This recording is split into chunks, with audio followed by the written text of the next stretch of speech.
Salut à tous l'équipe, j'espère que vous allez bien. C'est officiellement l'épisode 1 du podcast. J'espère que vous avez kiffé le premier épisode. En vrai, j'ai eu des retours plutôt positifs. J'ai carrément des potes qui m'ont appelé pour me dire ce qu'ils en pensaient. Donc ça me conforte à l'idée de continuer en tout cas. Et ouais, ce petit exercice bien complexe que je vais devoir faire chaque semaine, ça, à la fois ça m'impressionne, mais je me dis, je peux quand même réussir et au fur et à mesure du temps, les podcasts seront de meilleure qualité en tout cas. D'ailleurs, j'ai essayé de changer le micro, j'ai un retour sur la qualité du micro. Je sais pas si globalement ça va changer. Vous me direz, vous me ferez vos retours après cet épisode-là. Mais ouais, j'essaie d'améliorer la formule. Bon, le fond n'a pas changé, il est toujours aussi affreux, j'ai pas de lumière. Bref, c'est pas grave, on fera avec pour le moment. Mais ouais, peut-être dans un an ou plusieurs mois, j'aurai un décor pour les podcasts. On verra bien. Mais pour ça, faut que je fasse de l'argent, les frères. Et c'est un peu pas le thème de ce podcast-là, mais bon, on va y revenir et ça va être l'objectif un peu fondamental de créer des projets qui vont m'amener potentiellement à gagner de l'argent et vivre de ça. En tout cas, c'est l'objectif, vivre de sa passion. J'ai l'impression que c'est l'objectif de tout artiste ou toutes les personnes un peu qui se lancent sur les réseaux sociaux. Donc voilà.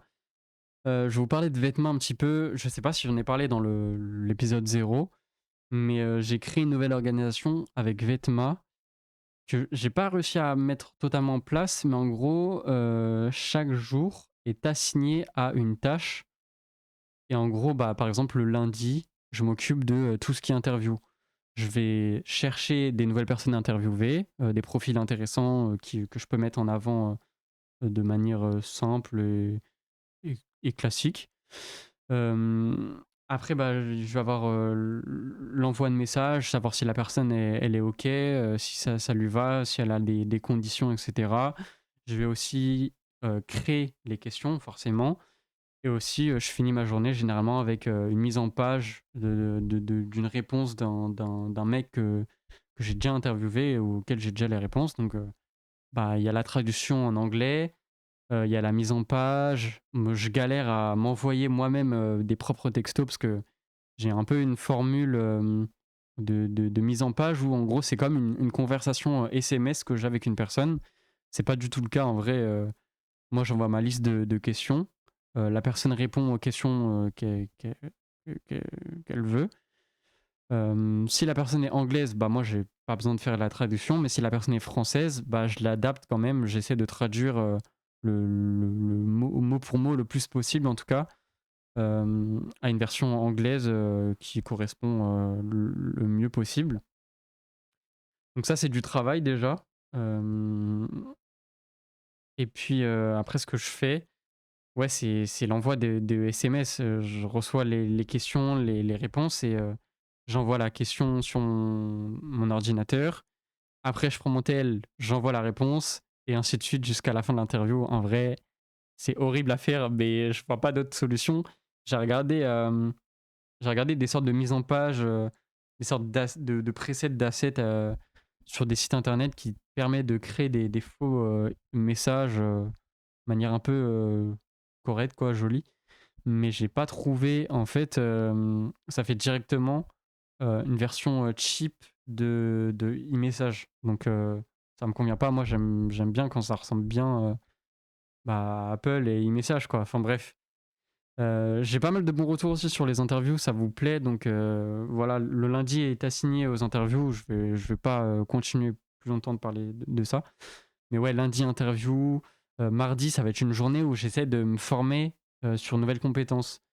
J'ai pas eu encore l'occasion de bosser un mardi sur ça. Mais ouais, le mardi, j'essaie d'apprendre de nouvelles choses. Je pense que c'est hyper intéressant, pardon. Et comment c'est venu Euh, En gros, je regardais la vidéo d'un mec, un Français, qui apprenait des langues.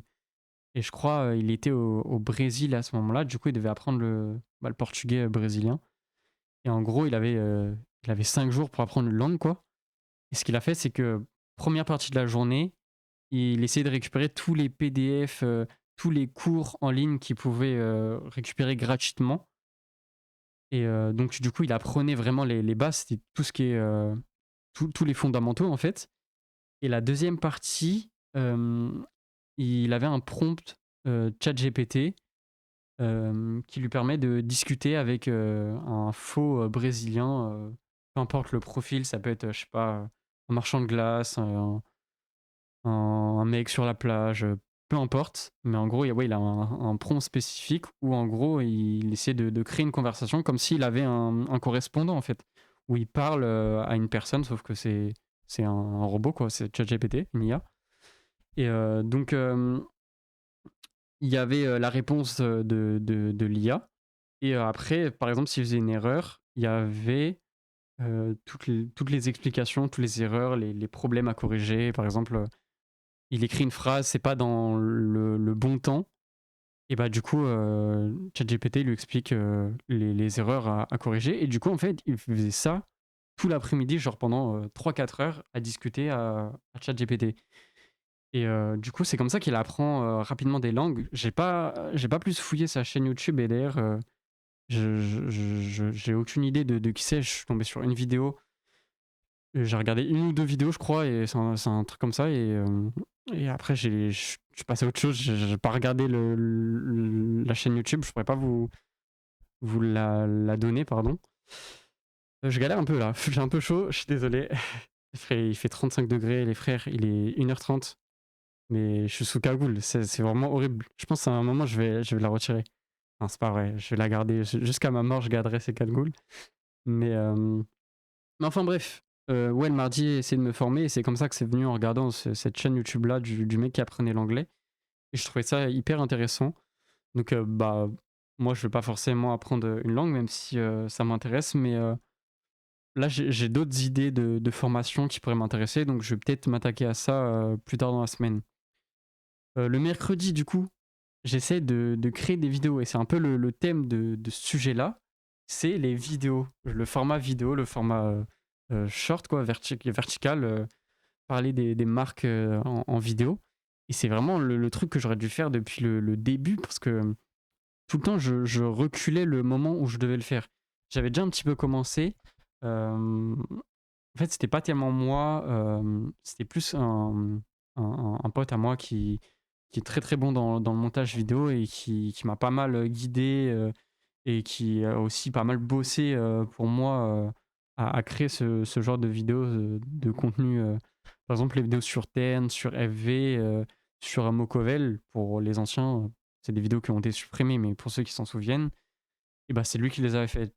Donc il est trop, trop fort, mais il a décidé d'arrêter pour des raisons, bah, personnelles, tu vois? Ça le concerne que lui et du coup, bah, moi je me retrouvais du coup sans vidéo sauf que, bah, les vidéos, enfin, je veux dire, on est sur les réseaux sociaux, le format vertical, c'est ce qui marche le plus. Donc, il fallait que je commence à créer du contenu vertical.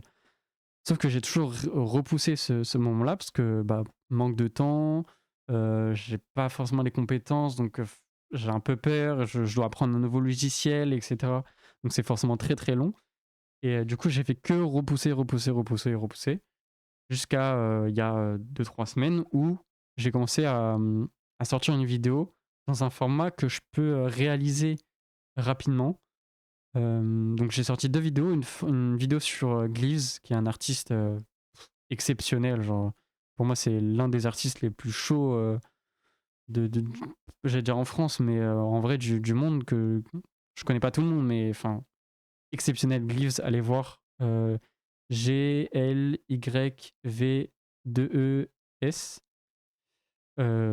Il est exceptionnel. J'ai pas les mots, genre vraiment, il est trop trop fort. Et la deuxième vidéo que j'ai fait, c'est une interview sur Spooky Woods, qui en gros, c'est un artiste qui crée des petits personnages en pâte à modeler et en gros, il en fait des t-shirts, des hoodies en sérigraphie, bref, trop trop chaud. Et bah, cette vidéo-là, elle a trop trop bien marché. D'ailleurs, bah, Spooky Woods, pardon, il m'a envoyé un message et tout. Il était grave chaud pour qu'on continue à faire des trucs ensemble. Moi, je lui ai proposé des choses. Il m'a dit, frérot, peu importe ce que tu veux faire, je te suis, tu vois, je suis chaud de le faire. Donc, moi, j'aimerais bien faire une interview avec lui. Il m'a dit qu'il était chaud, donc peut-être dans les jours à venir, il y aura une interview avec ce mec.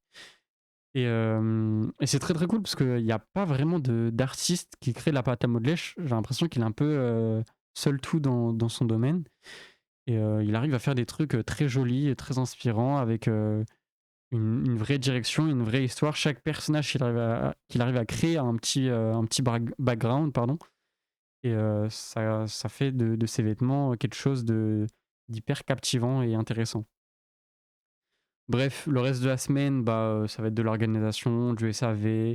Le jeudi, généralement, j'organise un post. Vous avez dû voir passer normalement. Le nom du post, c'est Small Brain with a Big Future. Et en gros, c'est un format que j'essaie de mettre en place assez régulièrement quand même, qui peut convenir justement à des petites marques. En gros, pour la faire courte, le placement pour ce genre de poste est payant, mais c'est vraiment pas cher, ça a vraiment un moindre coût. Et ça me permet de faire rentrer un petit peu d'argent sans forcément faire payer plein pot à des petites marques. Et ça permet de les mettre en avant parce que vu qu'il y a 5 marques dans ce poste, et bah, toutes les marques vont se donner un peu de la force. Et généralement, tous les posts que je fais marchent. Donc je suis plutôt content. Et comme je l'ai dit, c'est un format payant, mais qui est pas non plus excessivement cher, qui peut convenir à une petite marque. J'essaie quand même de rajouter 1 à 2 marques qui a pour moi déjà une grosse direction qui a potentiellement, je suis persuadé qu'elle va percer, qui a les moyens de faire des beaux shootings, etc. En fait, des marques qui ont déjà une belle image, où j'ai quasiment rien à dire, genre c'est quasiment hyper beau, hyper parfait, etc. Et comme ça donne encore plus de force, tu vois, c'est une grosse marque mise en avant et c'est généralement la première image que je mets sur ce post. Et du coup, bah, les gens, le public kiffe, et enfin bref, voilà. Je sais pas, là c'est un peu compliqué, un peu compliqué à expliquer, j'ai chaud de fou et c'est pas si important en vrai. Donc c'est pas grave. Vendredi, j'avoue, je sais même plus ce que je fais, mais pareil, ça doit être de l'organisation. Non, vendredi, j'essaie de m'occuper d'autres choses que vêtements, d'essayer de créer. J'ai un carnet où j'essaie de faire des dessins, des croquis de vêtements, etc. Et du coup, ouais, le vendredi, c'est un peu plus chill. Et j'essaie de poser ma tête et de juste créer des choses pour plus tard ou même pour jamais, mais essayer d'améliorer cet esprit créatif, pardon. J'ai vraiment du mal ce soir, bref. Euh, c'est pas grave. Mais en gros, voilà, vous avez un peu le topo et généralement le week-end, bah, soit j'essaye de sortir sur Paris pour visiter des pop-up ou des expos ou ce genre de choses. Ou sinon, ouais, pareil, soit je crée ou soit je chill un peu, jeux vidéo, repos. Je vais dans le jardin, je me repose quoi. Enfin voilà, c'est le week-end. Normalement, on ne travaille pas le week-end. J'ai toujours travaillé le week-end, mais en vrai, je pense que c'est important d'avoir un ou deux jours de repos. Et le week-end, c'est parfait, ça sert à ça. Donc, reposez-vous les week-ends, les frères. Enfin bref, je dis n'importe quoi, mais qu'est-ce qu'il y a eu cette semaine aussi? Bah, il y a eu le lancement officiel de ma marque de vêtements, Date Dame FOMO. Je sais que le blaze est un peu compliqué à dire. Vous pouvez juste dire FOMO, ou si vous êtes vraiment déter, vous pouvez dire TDF, mais bon, FOMO, je pense que c'est très bien. Euh, En gros, qu'est-ce que ça veut dire Date Dame FOMO? FOMO, pour ceux qui ne savent pas, c'est l'acronyme de Fear of Missing Out. C'est en gros, la traduction, c'est la peur de louper quelque chose. Et du coup, la traduction globale du nom de la marque, c'est That Dame FOMO. C'est en gros, ça veut dire cette putain de peur de louper quelque chose, quoi. En gros, si je dois traduire grossièrement, ça veut dire ça. Et j'aime trop le blaze. Je sais qu'il est un peu compliqué à prononcer, mais je me rends compte qu'il y a plein de marques dans notre entourage qui sont un peu compliquées à prononcer parce que je pense que c'est de l'anglais aussi. Mais par exemple, là, la première idée qui me vient en tête, c'est Forever Vacation. C'est un peu dur à dire, c'est en anglais et il y a personne qui le prononce bien, j'ai l'impression. Et je pense que mon blaze, c'est un peu pareil. Donc voilà, on s'en fout du blaze, les frères. J'avoue, tant que c'est pas, tant que c'est pas trop moche, je pense que le blaze, on s'en fout un petit peu. Mais voilà, ouais, donc du coup, je disais lancement officiel de la marque, ça y est, j'ai enfin dévoilé cette foutue vidéo de campagne qui. Enfin, j'ai bossé avec une vraie équipe, avec des vrais gens professionnels qui ont fait un travail de dingue. D'ailleurs, je les remercie encore pour ça. Ils m'ont permis de créer une vraie vidéo, une vraie ambiance à moindre coût, quoi. Et vraiment, je les remercie vraiment pour ça parce que sans ça, je pense que ça aurait beaucoup moins d'impact ce lancement. Et les gens pareil, ont pété leur crâne dès qu'ils ont vu la vidéo. Ils étaient vraiment hyper choqués. Enfin bref. Je suis hyper content parce que je me rends compte que ça fait 2 ans que je mets en avant des marques, que j'aide du monde, que, que je rencontre des gens, que je donne mon avis, etc. Et j'ai l'impression qu'on me le rend un petit peu. En mode, je demande rien à personne, j'essaye juste d'aider pour mon plaisir personnel en vrai, parce que j'aime bien aider les gens. Et pareil, je vois plein de gens mettre des commentaires, des likes, qui repartagent en story. Et enfin, je leur ai rien demandé, c'est juste des gens qui le font par aussi pure gentillesse. Et j'ai l'impression un peu d'avoir ce. Je sais pas si on peut dire retour de bâton, parce que j'ai l'impression que c'est un peu une expression négative, mais en mode on me rend un petit peu toute la gentillesse que j'ai essayé de donner pendant ces 2 ans de création de contenu. Donc je suis hyper content et ça me touche vraiment. Et à chaque fois, je me rends compte de la puissance de un like, genre la puissance d'un mec qui peut changer la tournure d'un post en juste mettant un like, en repartageant en story ou juste en repartageant à un pote à lui. Genre, ça peut changer le post. Et bref, ça me touche énormément. Je suis vraiment content. C'est un truc, voilà. Merci énormément pour tous ceux qui donnent de la force. Enfin, ça paraît vraiment banal, mais ça m'aide beaucoup. Et ce lancement, du coup, pour moi, c'est vraiment une réussite. Je pensais pas que la vidéo de lancement allait faire autant de stats, j'avoue. Parce que bah, c'est une vidéo de lancement, c'est juste une mise en ambiance, on va dire. Et c'est pas censé être le truc qui fait le plus de stats normalement. Mais bon, plutôt content. J'ai du coup posté le t-shirt. En gros, pour la faire courte, c'est une collection euh, où il y a 3 vêtements. Sauf que ces 3 vêtements, ils vont pas sortir d'un coup. Je vais d'abord sortir le t-shirt en précommande. Dès que j'ai fini tout ce qui est envoi, etc., je m'occupe de la prochaine pièce. Pareil, ça sera des précommandes, etc., etc. Normalement, la dernière pièce, pardon, ça sera en stock si j'ai assez de moyens. Et bah, vous ne l'avez pas trop là, c'est le bonnet que j'ai sur la tête avec les petites oreilles d'ourson, là. Ça, pareil, à chaque fois que je sors dans la rue, j'ai pas mal de retours, j'ai pas mal de potes qui me disent sors ce bonnet, sors ce bonnet.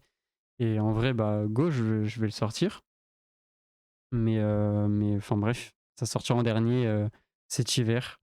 Je sais pas quand, j'ai pas les dates encore, j'avoue. Mais bon, je compte le sortir, vous inquiétez pas. Et c'est vrai que j'ai un peu tardé, un peu tardé. De base, je devais le sortir bah, fin de l'année dernière. Mais bon, j'ai pas pu. Mais enfin bref, ce lancement est, euh, est plutôt réussi. Et je suis plutôt content. Et ça me fait du bien, les retours, les frères. Je vais continuer à communiquer jusqu'à la date du drop, que je n'ai pas encore annoncé, mais je vais l'annoncer peut-être dans ce podcast-là.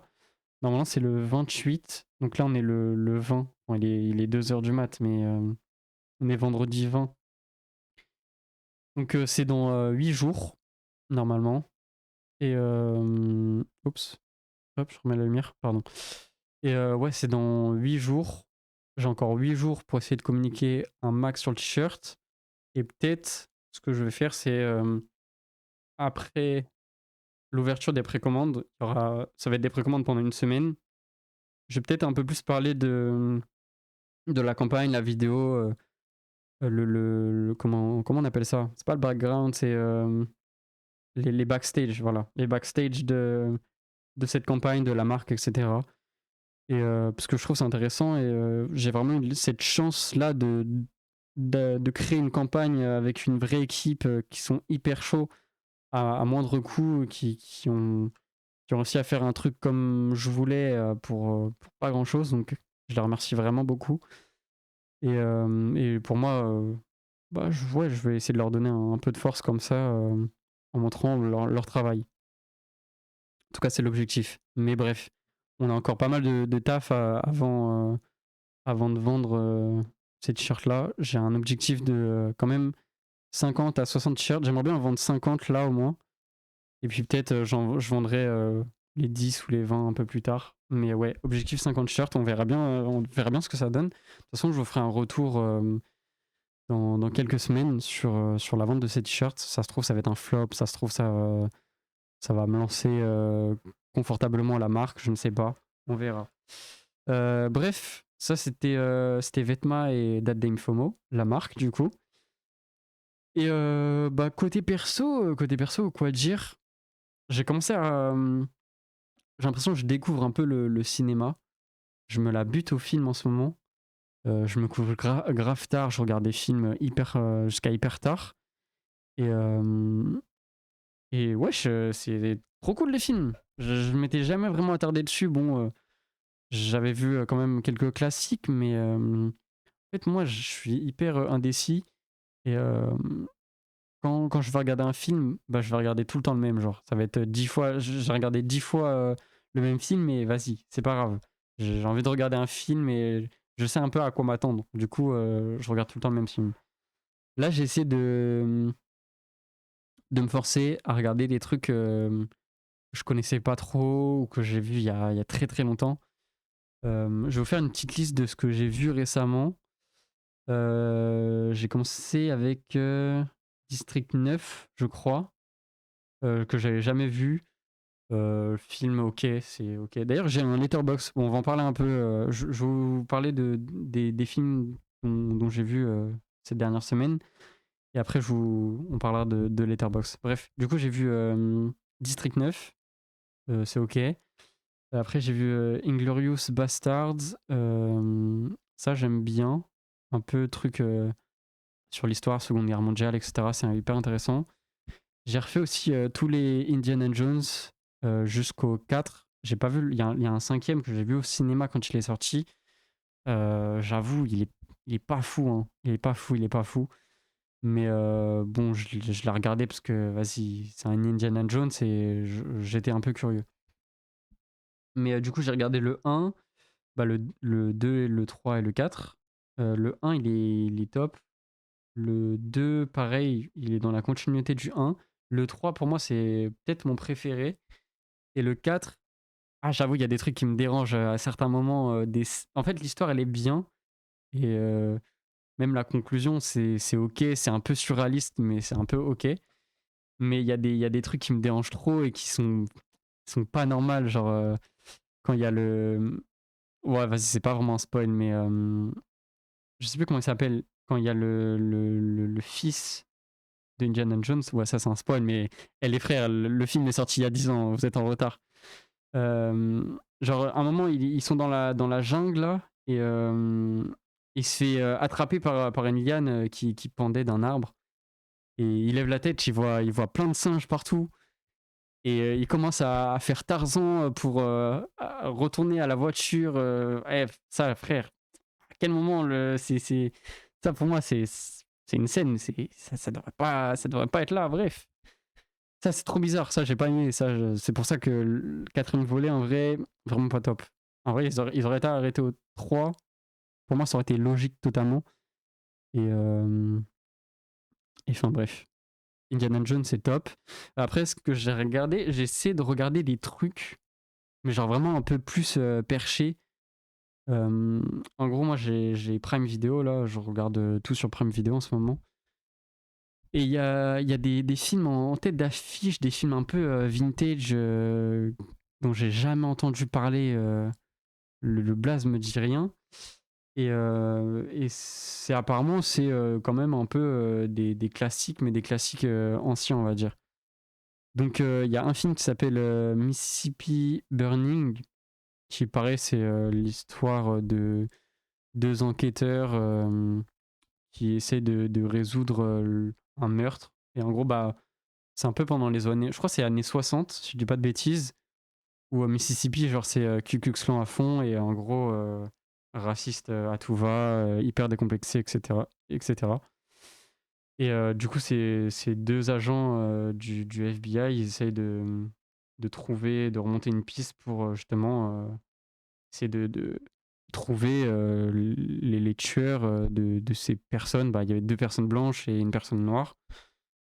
Et bref, un peu un film vintage, mais très sympa. En vrai, j'ai bien kiffé. L'histoire est cool. Pareil, les images sont cool.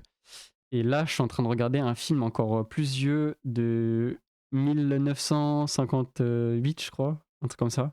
C'est un film en noir et blanc. Je crois que c'est mon premier film en noir et blanc que je regarde. J'avais jamais vraiment vu un film en noir et blanc. En tout cas, moi, je m'étais jamais lancé dans un film comme ça. Peut-être j'ai déjà regardé des films en noir et blanc avec, je sais pas, avec mes grands-parents. Quand tu mettais un film où ça passait à la télé et que c'était en noir et blanc, je regardais quand je jouais sur ma DS, tu vois, je regardais pas vraiment le film, mais même j'étais trop petit. Et, euh, et du coup, là, c'est vraiment le premier film en noir et blanc que je regarde. Et c'est un peu intéressant. Les images sont vraiment belles. Après, je crois que le film en question a reçu un prix pour justement des belles images. Je sais pas, je sais plus comment il s'appelle le prix. Mais en gros, le film, je crois que c'est 12 Angry Men, où en gros, ça raconte l'histoire de 12 jurés qui doivent décider si non, oui ou non, un enfant est coupable. Je sais pas si vous connaissez, mais en gros, aux États-Unis, bah, il y a un juge qui est un peu qui s'occupe, enfin, qui fait son taf de juge, mais il y a un juré qui sont globalement 12 citoyens comme vous et moi, et qui doivent en gros se mettre d'accord pour savoir si l'accusé est oui ou non coupable. Et en gros, l'histoire, pour la faire courte, euh, tout le monde est d'accord pour dire que bah, le gamin en question, bah, il a bien tué son daron.